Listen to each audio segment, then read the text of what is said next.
Vamos lá, 860, tudo bem com vocês de novo aí? Estamos finalizando a parte de eletroquímica, terminando a parte de eletrólise, a parte teórica fechou, né? E agora vamos para as questões 860 de eletrólise, tá? Essa primeira questão ela vai falar sobre eletrólise ígnea. Lembra o que é ígnea? Eletrólise sem água, tá? Do KF, do fluoreto de potássio. Pela imagem que ele me deu aí, olha lá o gerador, olha o símbolo dele, ele está perguntando os polos, né? Então, pelo gerador, percebe-se que aqui vai ser o polo negativo, né? E aqui vai ser o polo positivo. Beleza? Então, essa nós já resolvemos. Quem é o cátodo e quem é o ânodo? Não se esqueça, hein? Polo positivo da eletrólise é o ânodo, tá? Polo negativo da eletrólise é o cátodo. Ok? Resolvemos já.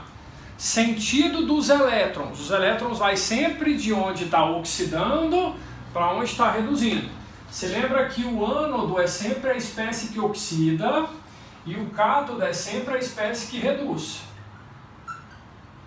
Então os elétrons sempre vão de quem oxida para quem reduz, né? Então o movimento de elétrons aqui, é da direita para a esquerda.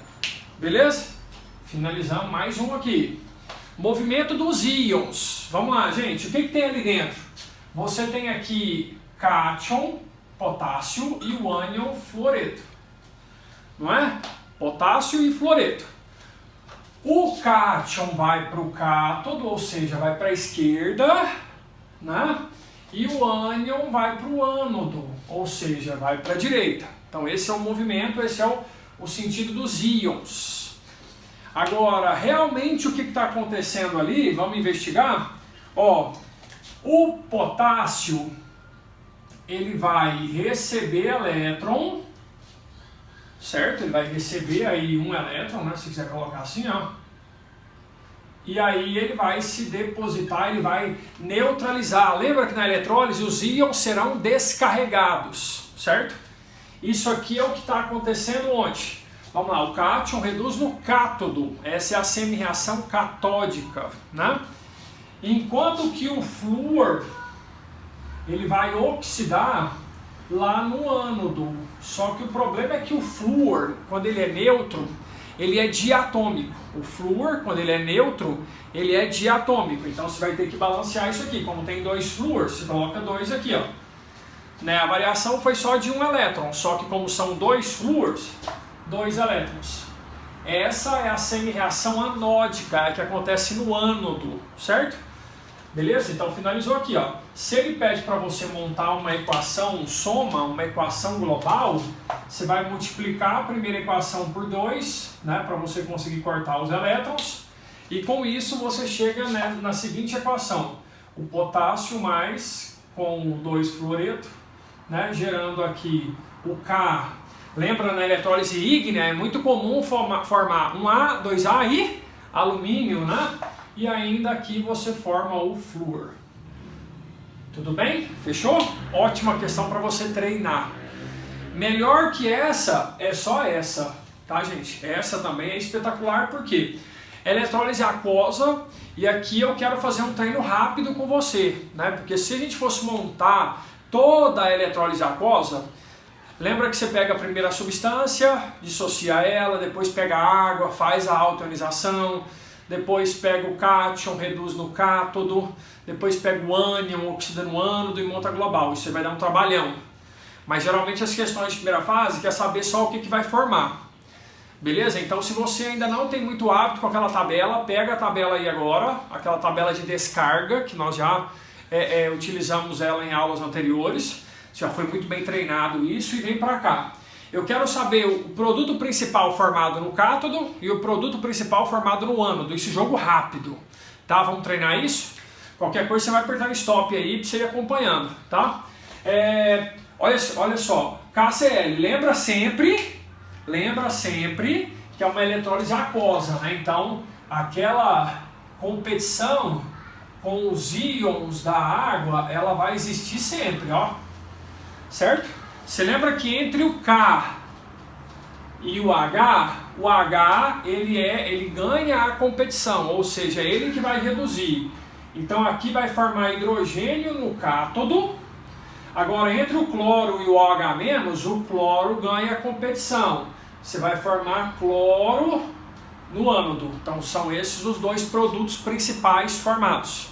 Tá? Agora aqui, entre o cálcio e o H+, o H+, ganha a competição, então vai formar hidrogênio. Entre o bromo e o OH-, entre o brometo e o OH-, quem vai ganhar a competição é o bromo. Então vai formar hidrogênio no cátodo e bromo no ânodo. No HI, você concorda que o H aqui, ó, é igual ao H da água, então não tem competição, né? Vai formar hidrogênio no cátodo, e entre o I e o OH-, o iodeto ele ganha a competição. Então é ele que vai oxidar, vai formar o I2. Certo? Beleza? Flúor, cloro, bromo, iodo, gente, eles são diatômicos na forma neutra, tá? Aqui, entre o K e o H+, reduz. Aí o OH- é comum, né? Você lembra que quando o OH- ele oxida, vai formar o gás oxigênio, certo? Aqui, entre o cobre e o H+, quem vai reduzir é o cobre, tá? Na fila de descarga, o cobre, ele reduz primeiro.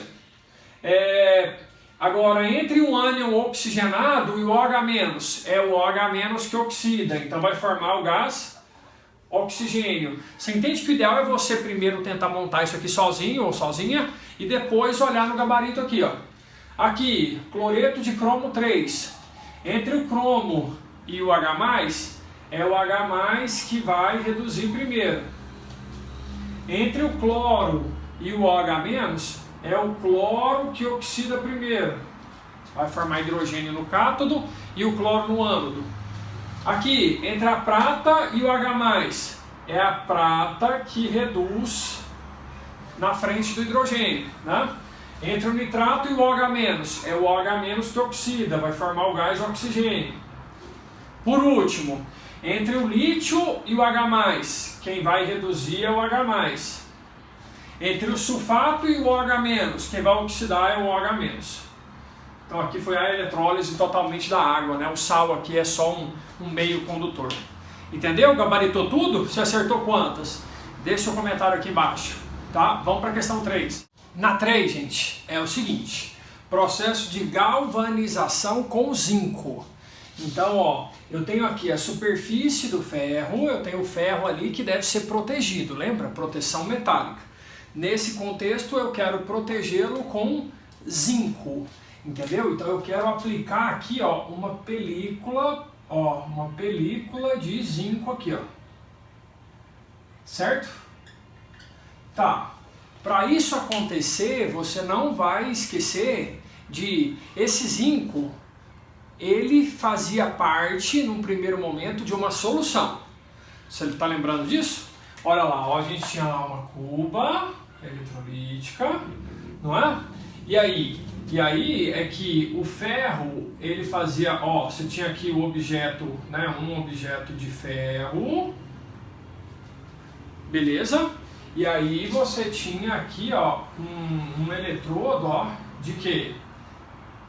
De zinco, certo? E aí isso aqui estaria conectado ali a um gerador, não é? Ó, conectado a um gerador. E aí aqui dentro, ó, você teria uma solução, beleza? De zinco, por exemplo, de sulfato de zinco. E aí qual que é o foco aqui? O foco aqui é tirar o zinco daqui, né, do lado esquerdo, no seu caso aí, né, do lado direito do quadro, tá? E trazer ele para o outro lado. Sai daqui, entra lá. Sai daqui, entra lá e vai formando essa película de zinco sobre o ferro. Tá, então vamos lá. Se aqui está tendo oxidação, com certeza aqui vai ter que ser o ânodo, não é? Que é o polo positivo da nossa eletrólise. aqui, ó, lembra que o objeto que você quer depositar sobre ele algo, ele tem que estar no cátodo, tá? Porque desse lado aqui vai ter a redução, tá? O cátodo é o polo negativo da eletrólise. Então, no cátodo, teremos a redução do zinco? Sim, deposição de zinco, verdade. Na cuba, deve conter um composto de zinco? Sim, gente, ó. A solução, ela tem que ser condutora. Então, eu já preciso de zinco na solução para que quando comece o processo, esse zinco da solução abasteça, né, o nosso contexto e o eletrodo ele vai reabastecer a solução. Então, o que já estava na solução depositou, geraria uma carência de íons, mas aí essa placa aqui retroalimenta isso, tá? Então esse item aqui também, ó, tá certinho. No ânodo está a peça de ferro? Não, gente. A peça que você quer depositar sobre ela algo tem que estar no cátodo. Então esse item aqui é falso. Tudo bem? Agora vamos para aquela parte de estequiometria da última aula, né? Aqui, ó. Vamos imaginar a seguinte situação. Você tem uma pilha, que você comprou aquela pilha no seu mercado, aquela pilha comum, aquela pilha que dura pouco, tá? E ali você colocou ela em funcionamento durante 1 hora. Então ela ficou funcionando durante 1 hora. Você lembra que o tempo aqui ele vai ser dado em segundos, porque a carga elétrica é ampere de segundo, tá? Então isso aqui já é importante, ó, você transformar para segundo, ó, 3.600 segundos, né? Tá, a corrente elétrica aqui é de 0,1 amperes, essa é a condição aqui. Beleza, essa pilha, ela tem como ânodo dessa pilha, quem vai doar elétrons para alguém é o zinco. Então aqui ao longo do tempo, o zinco ele vai sofrendo desgaste, porque ele vai doando elétron e vai se desgastando. Ele quer saber justamente qual foi a massa desse desgaste. Quanto de zinco desgastou com essa 1 hora de funcionamento? Tá? Então a proporção que você vai utilizar aqui, ó, a proporção que você vai utilizar aqui é de 1, certo? Para 2. Tudo bem? Essa é a proporção para cada 1 mol de zinco, você tem aqui a liberação de 2 mols de elétron. Tá, então a nossa regra de 3 clássica vai ser o quê? Você precisa aí, eu tenho essa informação aqui da massa molar do zinco, 65,4 gramas. Isso é o que vai ser desgastado, né? O que se desgastaria se a carga envolvida fosse 2 farads. 2 vezes 96.500 coulombs, certo? Agora eu quero saber qual que é a massa real que vai ser desgastada de zinco caso a carga elétrica fosse, vamos lá, a carga elétrica é a corrente vezes o tempo em segundo, é ampere vezes segundo, para você encontrar em coulomb a resposta, tá? Essa massa de zinco que vai sofrer desgaste, que vai ser oxidada aqui, ó, vai ser de 0,122 gramas de zinco. Então isso ao longo do tempo o zinco vai sofrendo um desgaste muito grande até que a pilha para de funcionar. Tudo bem? Próxima aula, questões Enem de eletroquímica. Tamo junto? Valeu? Tchau!